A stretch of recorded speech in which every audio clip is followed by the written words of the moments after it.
One of the world's most valuable company and the most capitalized in the U.S. market on Wall Street is Apple Incorporated.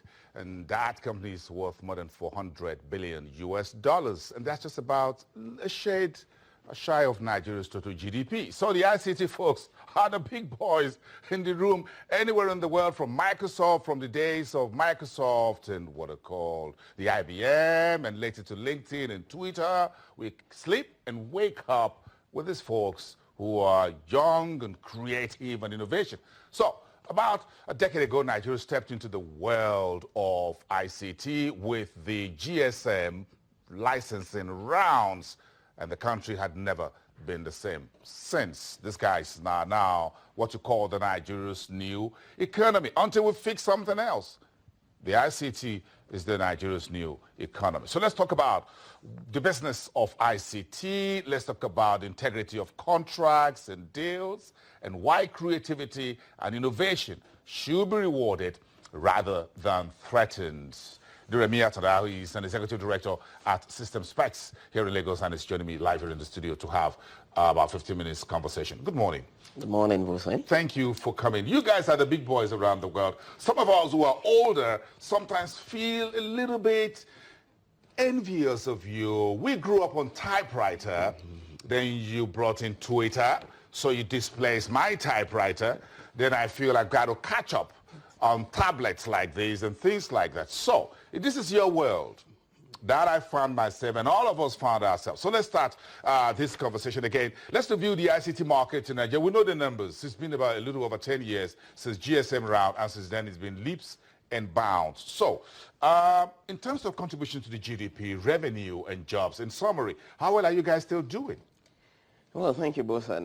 The honest truth is that's the new world order, the knowledge economy. And at the last count, the contribution of ICT to GDP, even in Nigeria, is about 11%, and it's still growing. And like you said, we've been an oil-dependent country for over 50 years, and the real play of IT in here is just actively less than 15, 20 years. And you can see the trend, and that's still growing. And the number of jobs as well, you can see, I mean, you just highlighted the GSM revolution, and now that just catalyzed the nature of jobs that could be created, and also along the value chain. And that just shows you what disruption in technology can do when you're talking about the knowledge economy. In terms of stability, you folks seem to have had everything going for you all the others while. Well, after the GSM revolution, all the licensing rounds, there were a few comments about what went on. But again, looks like all the operators and the data markets that we're now in, all of that has since ramped up things in such a way that we can always look back and say, I think despite some imperfections, what we did with the GSM licensing round way back 15 years ago or so was a good step. We did it at the right time, and we're now moving on. But now it looks like creativity, innovation, investments are now being threatened because of a few issues of lack of integrity to contractual agreements and things like that. I have a few examples, and I'm not talking about the TSA only. I've seen, even in the stock market, relationship between parties regarding who provides what software, for how many years, who pays for it, why do we have to scrap it, and things like that. Do you think we're entering a new phase in which young guys like yourself who are creative and innovative perhaps will have to have a second think about, why am I doing this? Well, thank you also for bringing up that point. The point is, like I said, the knowledge economy is still very new to us here, and our laws are even far beyond what the knowledge economy represents. Talking about intellectual property, which is something that's not very much recognized around here. So you find it that someone can just say you're getting paid for doing nothing because you can't relate with software because it's an intangible.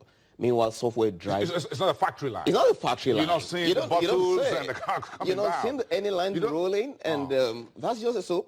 We're used to seeing a tuber of cassava, a tuber of yam, you put it in the marketplace. Or a bag of cement. Or a bag of cement. And then somebody makes a call, and if you remember when the GSM revolution started, and they said a minute is priced at this much, and people were making calls.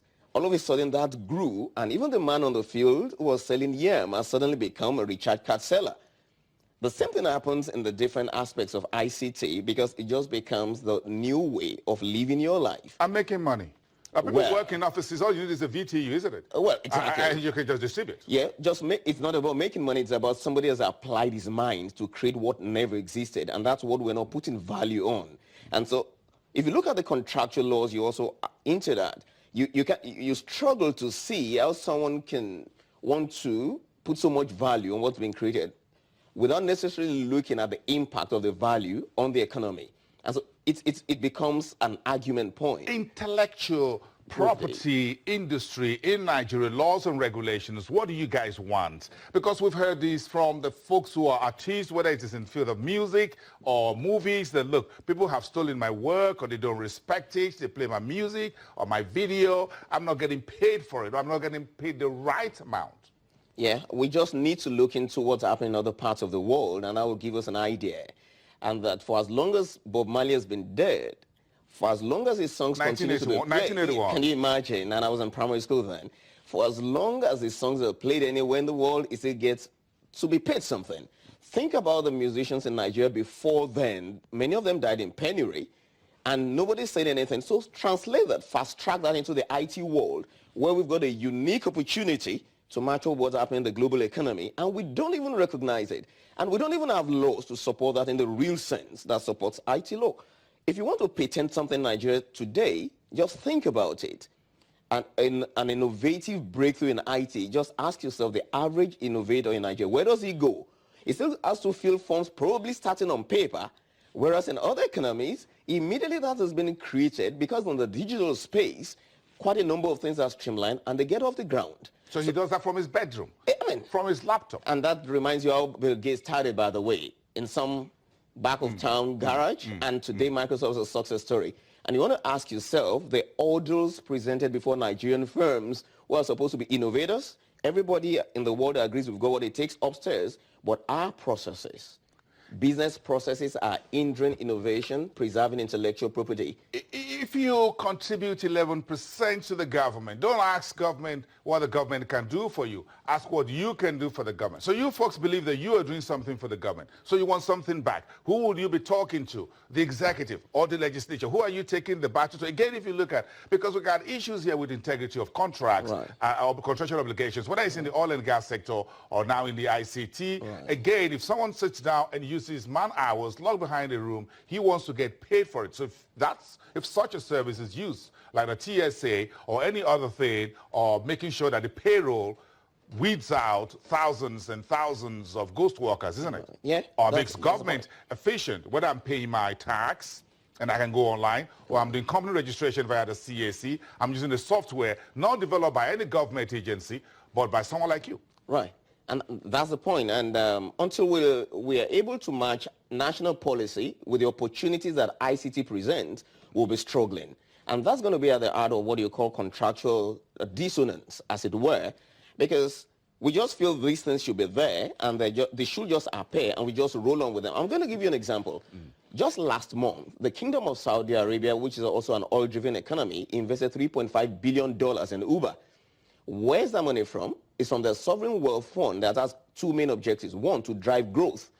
And number two objective of the Sovereign Wealth Fund is to drive the economy itself in terms of growing the employment. They've set a target for themselves that by 2030, they want to increase the number of women in paid employment to 30% from the current 22%. In Nigeria, we still do not have a national IT policy. The last we had was a draft that was published in the year 2012, January. 4 years down the line, we had expected and hoped that by January this year, there will have been a final draft. It will amaze you to know other African countries, name them, the smaller one, even Lesotho has a national IT policy that links governance to the economy and shows the emergence of the national knowledge economy that can drive things forward. And that's what we're advocating. We're not asking for freebies. We're saying government has a duty to help itself by focusing on the new Nigeria without oil. And ICT represents that future. And there are many things to speak to around that. What happens when contracts are signed? Who's to blame here? Aren't lawyers and the legal experts available on both sides off the table? Is it because, as always, government is the big brother, he can always smash you or smack you, whatever? Right, thanks. That's a critical point. And I'll just go back to what I said earlier. if you have not put IT at the center of your national strategy, you will struggle with things as basic as contracts. Imagine you've got someone on the other side who's not familiar with the strategic importance of these kind of things. You'll be struggling with the letters, and you will have left out the country from benefiting from what they should benefit from. And so to that extent, we still have a huge capacity gap across the entire sector of government to deal with these issues. Thankfully, a few people from the private sector are going into government to help in those areas, but we're so far behind. And I'm saying, to a large extent, there needs to be an owner for this kind of initiatives that can take, and we should not miss this opportunity of the decline in the oil sector. Contracts should be the least of the issues. Look at what ICT, how far ICT can move the economy forward. We've got this behind us already. We can see it. It's to take it to the next level. Nobody else struggles with these things. Nigeria is known in the news for struggling with IT contracts. Other countries are known for their IT exports, local consumption and IT exports. So you're asking yourself, what is the place of IT as a focus for the government? Everybody seems to be talking about agrarian economy to revive this economy. It's somewhat challenging to think that's where we're thinking. We just need to look at oil-driven economies and where they're focusing. How much engagement have you guys had on the final lap? Right. How much of engagements have you guys had with the new Information Communication Technology Minister and the National Assembly, the relevant organs there, to say, look, we want integrity of this. We're not happy with what is going on, whether it's with the TSA or with whatever else that you think the folks in Yaba are thinking about and working on. Yeah. That's the interface of business with government. It can be very expensive, especially when you're supposed to just be a business running on existing infrastructure and processes. But it's something we've taken on. Advocacy, it's taken us, off the curve of our business for a while. It's become a bit of a distraction, but the engagement has been quite intensive, energy sapping, and we're just hoping we'll lead and blaze the trail for others coming behind us, that once all of these hurdles are crossed, the country can actually move forward on this good level. And so once again, we think it's an appeal for every well-wisher of the country to take a step into this debate. ICT for national development, Nigeria beyond oil, the role of ICT, the role of the legislature, the role of the government, and things will swim well for the country. What has the Minister of Information Communication Technology told you? He's been very supportive, to be very frank with you. He came in, and one of the things he did in his earlier days, he actually paid a visit to our office to say, we've heard about what you guys are doing. You are the forefront of software development in Nigeria. We want to assure you, while we're getting things sorted out, you have the backing. You guys are also in the eye of the storm. In the eye of the storm, and the kind of the storm we're weathering now, it's in the best interest of Nigeria that we weather this storm successfully, because the potentials of companies like ours and others, that we can make it possible for Nigeria to be a net exporter of technology and end forex. This is the time to do it. And so we need to speak to those fundamental issues you've raised. Are you guys discouraged? Discouraged? Yes. Overwhelmed at some point? Yes. Discouraged? No. There's no giving up. Nigeria belongs to all of us. I was about to ask if you were discouraged or you're going to give up. No, there's no giving up. This is our country. It's a 100% indigenous firm we run. We've been around 24 years, and it's too late to give up. We believe we owe it to the next generation coming behind us to leave a legacy. Nigeria must appear on the global software landscape, and we are the forefront. Let's pay the price it's going to take. Let's leave a legacy for others coming behind us. Nigeria must be proud of indigenous technology. I'm sure you guys have had meetings and meetings at the whatever levels and whatever. Have you ever at any point in time think about, if we list on the stock exchange, perhaps that would make the government say, okay, perhaps we should have this conversation differently. Right, thanks. And those are investment decisions, especially for fintech. And if you want to look at the stock exchange today, you'll see some tech companies listed. You want to ask yourself, how well are they doing? Because in the tech space, there's something called maturation. If you appear too early, then you may not reach the full potentials. And if you also enter in too late, the curve, the innovation curve that will take you. So it's a balancing game.